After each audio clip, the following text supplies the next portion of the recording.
안녕하십니까. VOA 모닝뉴스입니다. 첫 소식입니다. 마이크 폼페오 국무장관이 미북 실무협상 재개를 앞두고 완전한 비핵화가 협상 목표임을 다시 확인했습니다. 또 북한에 대한 체제 안전 보장이 이루어져야 한다는 점도 언급했는데 아직 미북 실무협상 재개 일정은 알려지지 않고 있습니다. 박형주 기자입니다.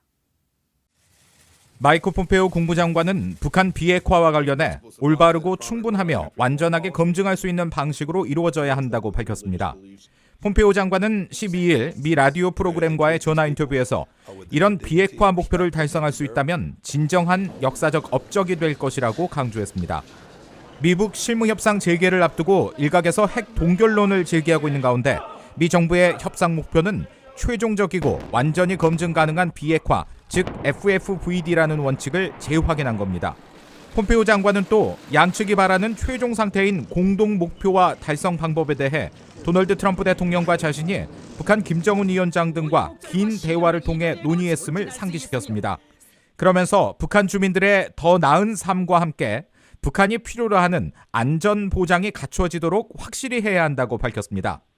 체제 안전 보장에 대한 폼페오 장관의 공개적인 언급은 북한이 판문점 회동을 전후해 제재 해제보다 체제 안전 보장이 더 중요하다는 메시지를 발신하고 있는 가운데 나온 겁니다. 한편 트럼프 대통령은 이날 백악관에서 기자들에게 김정은 위원장과의 좋은 관계를 거듭 과시했습니다. You don't have a man testing nuclear anymore. You have a man, wait. You have a man that was so happy to see me. That's a good thing, not a bad thing. 트럼프 대통령은 그러면서 자신의 취임 초기 김 위원장을 상기시키며 오바마 정권 아래에서 그가 한 일이라고는 핵무기를 실험하고 산을 폭파하는 것이었지만 지금은 그러지 않는다고 강조했습니다. 이런 가운데 미국과 북한이 트럼프 대통령과 김정은 위원장의 지난달 말 판문점 회동을 계기로 합의한 실무협상 재개와 관련한 구체적인 일정은 아직 나오지 않고 있습니다. 폼페오 장관은 판문점 회동 직후 7월 중순 무렵 협상이 다시 시작될 것으로 예상한다고 밝힌 바 있습니다. VOA 뉴스 박형주입니다. 미국 재무부가 대북금융거래주의보를 발령하고 미국 금융기관들에게 대북금융 제재에 대한 확고한 이행을 당부했습니다. 북한은 자금 세탁과 테러 자금 문제에 있어 8년 연속 대응 조치가 필요한 나라로 지목되고 있습니다. 함지아 기자입니다. 미국 재무부 금융범죄단속반은 지난 12일 발표한 금융거래주의보에서 북한이 자금 세탁 방지 기구 FATF로부터 대응 조치가 필요한 나라로 지정됐다는 사실을 상기시켰습니다. 이번 주의보는 지난 3월 이후 약 4개월 만에 나온 것으로 전체 14페이지 가운데 5페이지에 걸쳐 북한 문제를 명시해 북한과의 금융거래에 대한 경각심을 높였습니다. 주의보는 북한이 자금 세탁, 테러 자금 조달 척결과 관련된 중대한 결함을 해소하지 못하고 있다는 자금 세탁 방지 기구의 지난달 12일 공개 성명도 소개했습니다. 북한은 국제 금융체제에 심각한 위협을 가하고 있어 우려되며 즉각적이고 의미 있는 방식으로 이들 결함들에 대처할 것을 촉구한다는 내용입니다. 주의보는 또 북한에 가해진 유엔 안보리 차원의 대북 제재 결의를 소개하면서 북한과의 새로운 합작사업 설립과 더불어 유엔의 사전 승인이 없는 북한 은행과의 거래 또는 대리 계좌 개설 등이 금지된다는 내용을 사례로 제시했습니다. 이와 함께 미국 정부도 6건의 대통령 행정명령과 대북 제재 강화법 등에 근거한 강력한 제재 프로그램을 운영하고 있다면서 미 금융기관들의 관련 규정 준수를 거듭 강조했습니다. 특히 북한의 경우 현존하는 미국의 제재와 금융범죄단속반의 규정을 통해 북한과 관련된 어떤 대리 계좌와의 거래를 금지해 이미 다른 관련 법규들을 대체하고 있다는 사실도 명시했습니다. 앞서 자금 세탁 방지 기구는 지난달 회의를 열고 북한을 대응 조치국으로 재지정한 바 있습니다. 당초 대응 조치국에는 북한 외에도 이란이 함께 지정돼 왔지만 이란은 2016년 주의 조치국으로 하향 조정된 이후 현재까지 이 등급을 유지하고 있습니다. 따라서 8년 연속 대응 조치국으로 지정돼 온 북한은 3년 가까이 이 리스트에 홀로 남아있는 상태입니다. 금융범죄단속반은 자금 세탁 방지 국제기구의 결정에 근거해 매년 두세 차례 미 금융기관들을 대상으로 북한을 포함시킨 주의보를 발령하고 있습니다. VOA 뉴스 함지아입니다.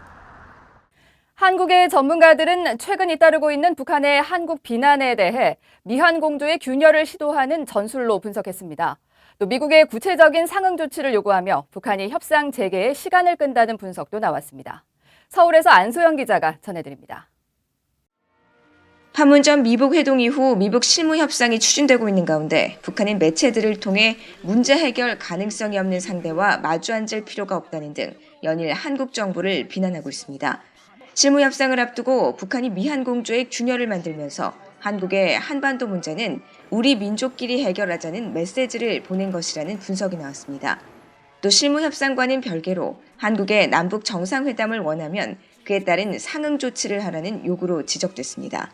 한국한테 줘야 될 게 결국 정상회담인데 결국 김정은 위원장이 이제 남한을 와야 되는 상황인데 북한이 줄 수 있는 가장 큰 카드이기 때문에 그냥 뭐 쌀 몇만 톤에 뭐 이런 거 가지고는 안 되고 굉장히 큰 거를 얻어야 되고 그거는 한국을 속하게 하면 더 큰 걸 얻어낼 수 있다는 판단을 가질 수 있겠죠. 북한에 잇따른 한국 비난은 협상에서 유리한 고지를 확보하려는 전형적인 시간 끌기용 전략이라는 분석도 있습니다. 뭐 2, 3주 내로 하기로 했으면 바로 응해야 되는 거죠. 그게 어떻게 보면 협상에 있어서 가장 기본적인 신의 성실의 원칙, 굿페이스라고 하는 신의 성실의 원칙에 부합하는 건데 북한은 그러한 협상 절차와 관련해서도 시간을 지연하면서 자신들에게 보다 유리한 협상을 이끌려고 하는 그런 모습을 보이는 거죠. 단순히 몸값을 올리기 위한 시간 끌기용을 넘어 한국의 미북 사이에서의 보다 균형 있는 중재자 역할을 촉구한 것이라는 해석도 있습니다. 이제는 남북관계 개선에 매진해 줄 것을 한국 측에 요구한 것이라는 겁니다. 남북관계의 어떤 이행이라든가 어떤 남북관계에 대한 특별한 어떤 것들을 만들기 위한 어떤 노력을 좀 해달라는 그런 어떤 강조 이런 것들이 역사적으로 나타나고 있다고 봐야 되겠죠. 미북 실무협상이 아직 재개되지 않는 것은 북한의 내부적 조율이 여전히 진행되고 있기 때문이라는 관측도 나왔습니다. 북미 판문점 접촉이 준비되지 않은 상태에서 급격히 이루어졌기 때문에 원칙적으로 외무성이 하는 것까지는 된 것 같은데 그 담당을 누가 할 것인가는 아마 지금도 내부적으로 조율 중이 아닌가 싶어요. 또 북한이 비핵화 조치에 따른 구체적인 상응 조치를 미국이 먼저 제시해 줄 것을 요구하며 실무협상 재개를 지연시키고 있다는 해석도 있습니다. 서울에서 VOA 뉴스 안소영입니다. 데이비드 스틸웰 미 국무부 동아태 담당 차관보는 북한이 약속을 계속해서 지킨다는 사실을 알기 전까진 제재 완화는 제시되지 않을 것이라고 말했습니다. 아시아를 순방하고 있는 스틸웰 차관보는 지난 13일 일본 NHK 방송과의 인터뷰에서 북한의 제재 해제 요구에 대한 질문을 받고 과거 대북 제재 압력을 조기에 약화해도 요구하는 결과를 얻을 수 없었다며 이같이 밝혔습니다. 미국과 북한의 비핵화 협상과 관련해서는 열쇠가 되는 건 북한에게 핵 프로그램이 안보로 이어지지 않는다는 점을 알게 하고 다른 길을 보여주며 신뢰를 구축하는 것이라면서 트럼프 대통령이 매우 전향적으로 관계를 만들고 있는 만큼 자신은 낙관적이라고 말했습니다.